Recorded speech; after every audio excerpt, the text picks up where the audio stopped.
साथियों को मेरा झारखंड की पवित्र धरती पर जोहार।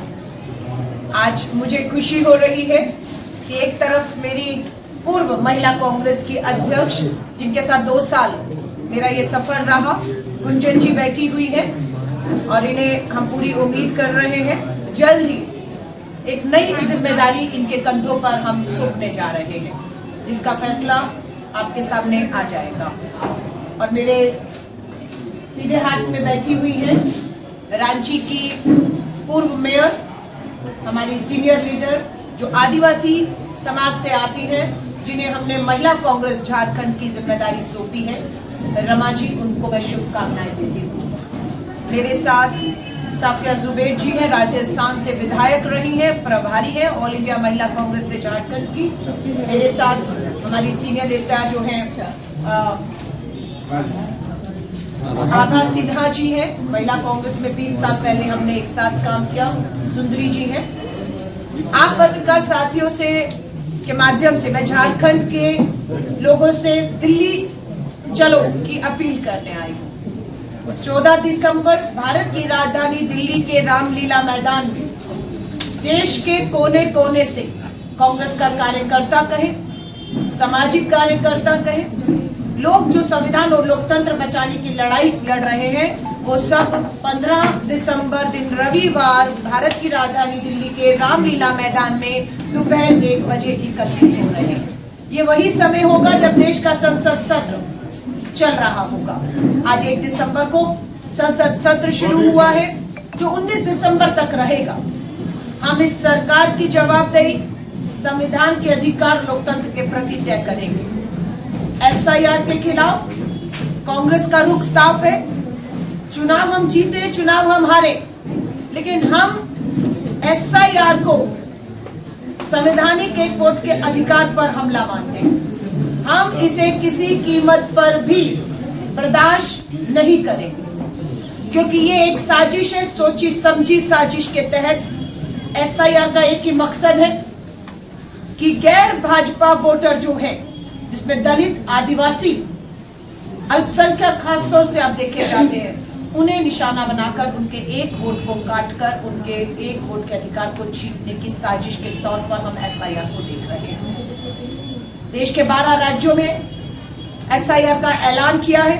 BLOs पे हम देख रहे हैं लगातार दबाव, और कितने BLOs इस दबाव में आत्महत्याएं कर रहे हैं। लेकिन सरकार का दबाव है चुनाव आयोग के ऊपर कि SIR के माध्यम से, वोट चोरी के माध्यम से, या तो वोट गलत तरीके से बनाए जा रहे हैं, गलत तरीके से काटे जा रहे हैं। और दिल्ली के ही नगर निगम का चुनाव कल हुआ है। एक नगर निगम में एक पोलिंग बूथ पे एक ही आदमी के 90 से अधिक वोट पाए गए हैं। चुनाव आयोग मूक दर्शक बना हुआ, तमाशबीन बना हुआ इस सबको देख रहा है। लेकिन भारतीय राष्ट्रीय कांग्रेस, हमारे नेता श्री राहुल गांधी जी ने लोकसभा में, हमारी नेता श्रीमती सोनिया गांधी जी, मल्लिकार्जुन खड़गे साहब ने राज्यसभा में ये फैसला किया कि हम दोनों सदनों में SIR के खिलाफ और भी ज्वलंत मुद्दों पर इस सरकार की जवाबदेही से घेर कर तय करेंगे। सदन और सड़क पर दोनों जगह इस लड़ाई को हम लड़ेंगे। इसीलिए 14 दिसंबर भारत की राजधानी दिल्ली में एक बड़े आंदोलन की शुरुआत हो रही है, जो इन 12 राज्यों में और दूसरे राज्यों में जाएगा। चुनाव आयोग पूरी तरह से संवैधानिक पद, संवैधानिक संस्था से समझौता कर चुका है। राहुल गांधी जी ने लगातार प्रेस वार्ता की, इसको दोहराया कि मुझे मालूम है, मैं चुना हुआ सांसद और लोकसभा में नेता विपक्ष हूं, मैं जिम्मेदारी से इस बात को कह रहा हूं। और सबूत पेश किए, महाराष्ट्र में सबूत पेश किए, कर्नाटका को लेकर सबूत पेश किया, और अभी हरियाणा में 25 लाख हमारा और बीजेपी का वोटों का अंतर, 2 राजनीतिक दलों में हरियाणा में वोटों का अंतर 25,000 से कम था। हमें बीजेपी से मात्र 25,000 वोट कम पड़ा और सरकार वहां चली गई। लेकिन जब हम जांच करते हैं वोटर लिस्ट की, तो पता लगता है 25 लाख वोट हरियाणा में फर्जी, डुप्लीकेट बने। हमने तमाशा देखा। क्या तमाशा? 2025 में दिल्ली विधानसभा का चुनाव होता है। भाजपा के नेता, भाजपा के कार्यकर्ता इसी 2025 में दिल्ली विधानसभा में वोट करते हैं और वही लोग, वही नेता इसी 2025 में बिहार पहुंच जाते हैं और वहां पर भी वोट करते हैं, जिसे हमने बेनकाब किया है। चुनाव आयोग इस फर्जीवाड़े को ना रोककर भाजपा के वोट चोरी का समर्थन करके चोरी के रास्ते से ये बनवा रहा है। बिहार पे भी हमने जांच शुरू कर दी है कि सबसे ज्यादा वोट आरजेडी को पड़ता है, लेकिन सीटें 30-35 आती है। और भाजपा का स्ट्राइक रेट, हम लोग बिहार में थे, वोटर अधिकार यात्रा में थे, लाखों लोगों का, बेरोजगार युवाओं का हजूम था, बदलाव हो रहा था, लेकिन एसआईआर कुछ महीने पहले थोपकर 65 लाख लोगों को वोट के अधिकार से वंचित कर देते हैं। 25 लाख लोगों के वोट बन गए। दिल्ली का वोट करने वाला आदमी बिहार में वोट जाकर करता। रात रात को ट्रेनें चल गई दूसरे राज्यों से और वो बिहार पहुंच के वोट करते हैं और फिर वो ट्रेनें वापस जाती है और उस राज्य में भी वो वोट करते हैं। हम चुनाव आयोग को चैन से बैठने और सोने नहीं देंगे, क्योंकि वो भाजपा की चुनावी मशीन बनकर काम कर रहा है। उसे एहसास दिलाना लोकतंत्र में हमारी जिम्मेदारी है कि वो भाजपा की मशीन नहीं, उसकी जवाबदेही संवैधानिक पद और संस्था के लिए है। सो भारतीय राष्ट्रीय कांग्रेस संसद का, दोनों सदनों का और महिलाओं के मुद्दे पर 33% महिला आरक्षण विधेयक कानून पास हो गया है, लागू नहीं कर रही है, क्योंकि भाजपा सरकार राज्य दर राज्य चुनाव हो रहे हैं, लेकिन महिलाओं को उनके आरक्षण में जो मिले अधिकार से वंचित किया जा रहा है, क्योंकि वो आरक्षण पास है, लागू नहीं हो रहा। महिलाओं के साथ अन्याय और अत्याचार, जुल्म देश में लगातार बढ़ रहा है और भाजपा अपराधियों के साथ खड़ी उन्हें संरक्षण दे रही है। मुझे गर्व महसूस होता है कि मैं झारखंड में हूँ और यहाँ झारखंड में इंडिया गठबंधन की हमारी सरकार, हमने बहनों से वायदा किया था कि हमारी सरकार आएगी तो उन्हें आर्थिक मदद दी जाएगी और हमारा तेलंगाना, कर्नाटका, झारखंड वो राज्य हैं जहां पर हमने महिलाओं के साथ जो आर्थिक मदद का वायदा हर महीने किया था, यहाँ पर 2500 रुपए का 50 लाख से ऊपर बहनों को हम हर महीने महंगाई से, कर्ज से निकालने के लिए आर्थिक मजबूती के तौर पर उन्हें मदद दे रहे हैं। पर यहाँ हम चुनौती देते हैं, दिल्ली में भाजपा की सरकार, राजस्थान, मध्य प्रदेश, छत्तीसगढ़, असम भाजपा की सरकार, वायदा किया बहनों को पैसा देंगे, लेकिन पैसे के नाम पर धोखा दिया। वहाँ एक भी रुपया की मदद, राजधानी दिल्ली की बात करूं, भाजपा की सरकारों में नहीं हो रही और हमारी सरकारें मात्र 500 रुपए का घरेलू सिलेंडर तेलंगाना में दे रही है। हमारी सरकार तेलंगाना, कर्नाटका की फ्री बस यात्राएं, चाहे महिला बच्चियों को स्कूल पढ़ने जाना है, सुख दुख में जाना है, काम में, हमारी राज्य सरकारें दे रही है। हमारी राज्य सरकारों ने महिला अपराध को गंभीरता से लिया है। अभी हिमाचल में भाजपा के एक मंत्री पर प्रोटेक्शन ऑफ चिल्ड्रन, नाबालिग बच्ची के साथ यौन उत्पीड़न का मामला दर्ज हुआ है, एफआईआर दर्ज हुई है।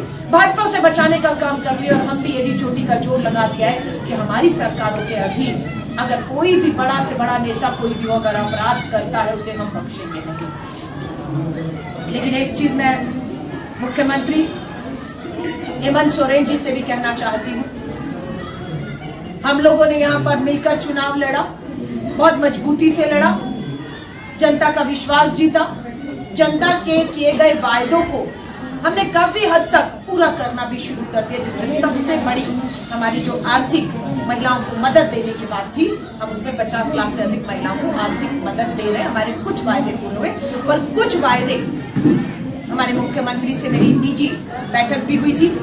महिला आयोग के दफ्तर में पिछले 5 साल ताला रहा, जो चिंता का विषय था, लेकिन इस बार वायदा था कि सरकार बनते ही महिला आयोग के दफ्तर के ताले खुलेंगे, महिला आयोग की अध्यक्ष पद की नियुक्ति होगी और उसके जो भी सदस्य हैं उनकी भी नियुक्ति करके झारखंड में कहीं भी किसी महिला के साथ अन्याय, अत्याचार, जुल्म, अपराध होता है तो उसकी सुनवाई हमारे दफ्तरों में होनी चाहिए। हम एक बार फिर से मुख्यमंत्री जी से मिलेंगे और उनसे अपील करेंगे और ये मैं बात आपके माध्यम से झारखंड की उन सभी महिलाओं तक भी पहुंचाना चाह रही हूँ कि हम अपने वायदे को भूले नहीं हैं, हम अपने वायदे पर काम कर रहे हैं। हम सरकार से दोबारा, मुख्यमंत्री से, संगठन हमारा महिला कांग्रेस का दोबारा मिलेगा, हमारी अध्यक्ष, पूर्व अध्यक्ष हम दोबारा मिलेंगे और महिला बाल विकास मंत्रालय जो अभी मुख्यमंत्री के पास है उसे लेकर एक पॉलिसी बननी चाहिए। वो भी पॉलिसी का हमारा जो प्रस्ताव है वो भी हम मुख्यमंत्री को देने वाले हैं।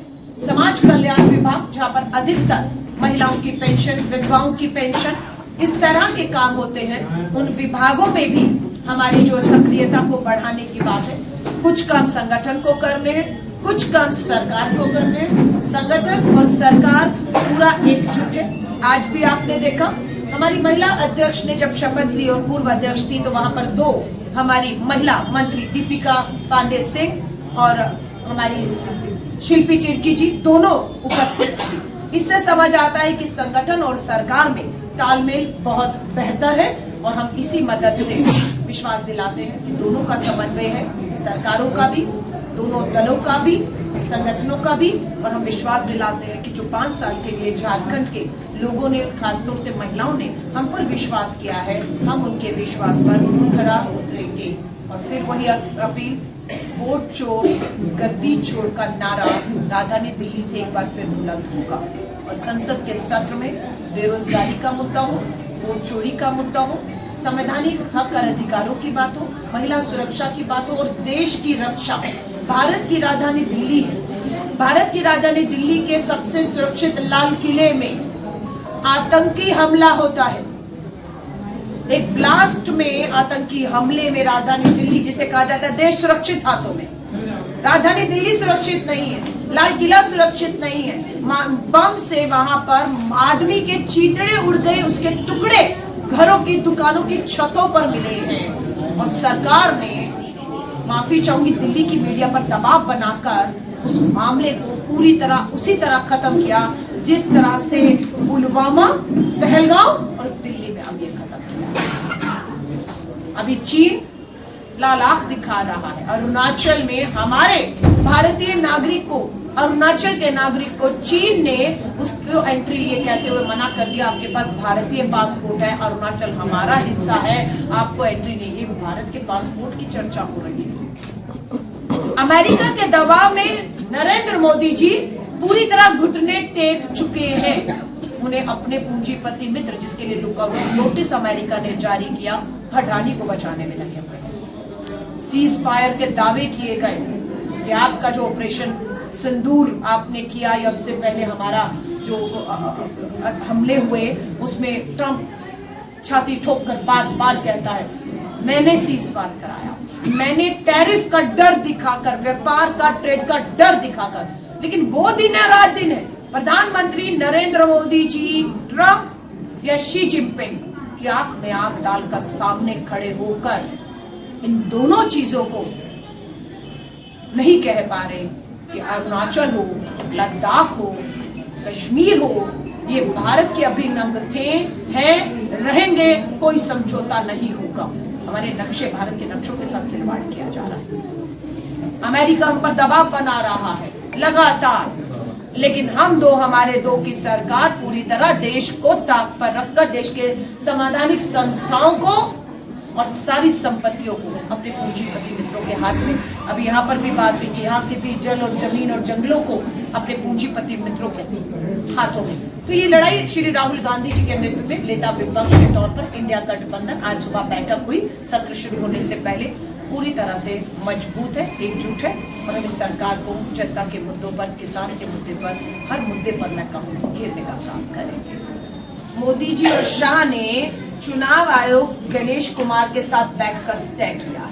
ये पूरा खेल है, ये पूरी साजिश है, ये चुनाव ही नहीं, ये वोट चोरी से हुआ है सरकार, ये वोट चोरी की सरकार है, इसका हम विरोध करते हैं, हम परिणामों को नहीं स्वीकारते हैं, हम इन परिणामों की एक एक वोट की जांच की मांग करते हैं। और हम बार बार दो चीजें, देखिए पत्रकार साथियों को भी समझनी होगी, ये कांग्रेस की लड़ाई नहीं है, सत्ता की लड़ाई नहीं है, ये संविधान, लोकतंत्र, वोट की लड़ाई है। हम क्या कहते हैं, हम कह रहे हैं हमें फेस रीडिंग ई वोटर लिस्ट दे दीजिए। आप हमें ई वोटर लिस्ट नहीं देते हैं, आप हमें वोटर लिस्ट का पोथा दे देते हैं, जिस एक वोटर लिस्ट को फिजिकली चेक करने में 6-6 महीने, साल और 5 साल भी लग जाएंगे। 90 करोड़ लोग इस देश में मतदाता हैं, उन 90 करोड़ लोगों के कागज सौंपे हुए हैं, कागज खंगालते रहिए, जबकि आपके पास ई वोटर लिस्ट है, जिसे एक क्लिक पर एक आदमी का अगर 15-20 जगह वोट है वो एक ही साथ आ सकता है और आप उसको दुरुस्त कर सकते हैं, बट आप ई वोटर लिस्ट नहीं दे। हम आपको कह रहे हैं कि पोलिंग बूथ पर गलत तरीके से गलत लोगों से वोट डलवाए गए हैं, उसकी जांच के लिए सीसीटीवी फुटेज हमें दे दीजिए कि इस बूथ पर 50 वोट हुआ है, वो कौन 50 आदमी था, सीसीटीवी में उसका फुटेज आया है, हमें वो जांच करना है। आप हमें कहते हैं सीसीटीवी फुटेज नहीं देंगे। दिल्ली की लोकसभा की 7 सीटों पर लोकसभा का चुनाव हुआ, भाजपा जीत जाती है। हम दिल्ली चुनाव आयोग को कहते हैं लोकसभा की 7 सीटों की जो हमारी वोटर लिस्ट है और हमारा सीसीटीवी फुटेज दे दीजिए। हमें कहते हैं नया कानून आ गया है। क्या नया कानून आया? 45 दिन में सबूत नष्ट करने का आया और दिल्ली चुनाव आयोग ने दिल्ली की 7 सीटों के लोकसभा के सबूतों को नष्ट कर दिया। ये उन्होंने हाईकोर्ट में जवाब दे दिया। जब हाईकोर्ट ने कहा दिल्ली के जवाब दीजिए, तो ये डर नहीं तो क्या कि चोरी पकड़ी जाएगी, चोर पकड़ा जाएगा और उसे सजा मिलेगी, इस डर से आपने सबूत नष्ट कर दिए हैं। ये दिल्ली में हुआ है, लेकिन बिहार में ना हो, क्योंकि बिहार में भी चुनाव के 45 दिन में कानून ले आए हैं अपने आप को बचाने के लिए कि सीसीटीवी फुटेज, ई वोटर लिस्ट, सब सबूत सब नष्ट कर दिए जाएंगे। में हमारे गठबंधन की, तमिलनाडु में गठबंधन की, तेलंगाना में हमारी, हिमाचल में हमारी, तो वहां क्यों नहीं हुआ? आपको मालूम है ना, चोर भी चोरी करता है, हाँ, या डाका डालेगा, थोड़ा सा तो वो छोड़ता है कि मेरे ऊपर शक ना आए। आटे में नमक डाल के खाया जाएगा, जो भाजपा कर रही है। आटे में नमक, वो नमक वही है कि 2-4 सीटें इन्हें जिता दो और फिर सवाल खड़ा कर दो कि यहाँ आप कैसे जीत रहे हैं। वो हम अपने वायदों से, अपने कामों से, झारखंड में हमने सरकार की है ना, लेकिन बहुत सी जगह है जहां पर इनको लगता बड़ा राज्य है, उत्तर प्रदेश, बिहार, पूरा नॉर्थ ईस्ट का असम, आज मणिपुर में राष्ट्रपति शासन है, चल रहा था 2 साल से, दोनों सांसद हमने जीते, वहां पर पता लगा सरकार जाएगी तो राष्ट्रपति शासन लगाया हुआ, चुनाव की हिम्मत नहीं हो रही है। तो ये चोर जो है चोरी करके बाहर जाकर चीखना शुरू करता है, चोर चोर चोर चोर चोर, और सबका ध्यान चला जाता है चोर कहाँ है, और वो चोर ही चीख रहा है चोर चोर चोर, और ध्यान भटकाकर चोर निकल रहा है। यही खेल हो रहा है कि आज ये इस तरह के आरोप हम कह रहे हैं। आप झारखंड की बात कर रहे हैं, खुली चुनौती है, जांच करवा लीजिए, झारखंड की भी, कर्नाटक की भी, तेलंगाना की, हिमाचल की, तमिलनाडु की, हमारे गठबंधन की सरकारों में हम खुला मंच है, एक वोट की, सीसीटीवी फुटेज की, वोटर लिस्ट की जांच करा लीजिए। हम चुनौती दे रहे हैं, आप उस चुनौती को स्वीकार नहीं कर रहे, आप भाग रहे हैं, आप सीसीटीवी फुटेज नष्ट कर रहे हैं, सबूत मिटा रहे हैं। इसलिए पता लग रहा है कि चोर की दाढ़ी में तिनका नहीं, पूरी दाल ही काली है, पूरी दाढ़ी जो है तिनके की बनी हुई है।